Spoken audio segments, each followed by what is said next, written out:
लोकसभा निवडणुकांच्या पार्श्वभूमीवर नाशिक महापालिकेतर्फे काँग्रेस कमिटीचं नाव असल्यामुळे महापालिका पूर्व विभागाकडून त्यांना शुक्रवारी दुपारी जप्ती वॉरंट बजावण्यात आलं। कमिटीकडे सुमारे 22,39,707 रुपयांची रक्कम थकबाकी आहे।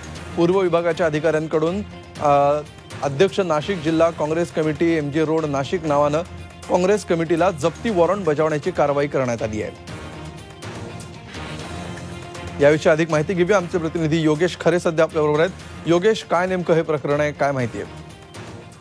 गेल्या अनेक वर्षांपासून काँग्रेस कमिटीनं नाशिक महापालिकेची घरपट्टी जो कर असतो तो कर या ठिकाणी भरलेला नाहीये आणि त्यामुळे ही नोटीस बजावण्यात आली आहे। खरं म्हणजे अशी जप्तीची नोटीस ही दुसऱ्यांदा बजावण्यात आली आहे। मागच्या वेळेस मुंडेंच्या कार्यकाळातही नोटीस बजावण्यात आली होती, त्यावेळेस थोडी मुदत मागून घेतलेली होती आणि काही पैसे त्या ठिकाणी भरण्यात आले होते।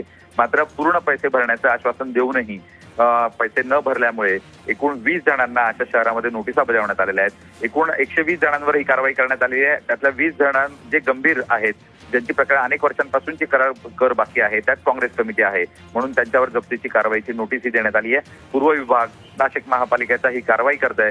जर आता हे पैसे तातडीनं भरले गेले नाहीत तर येत्या 21 दिवसानंतर जप्ती या ठिकाणी येऊ शकते आणि एकूणच काँग्रेस जनांवर ऐन निवडणुकांमध्ये नामुष्की उडवली जाऊ शकते।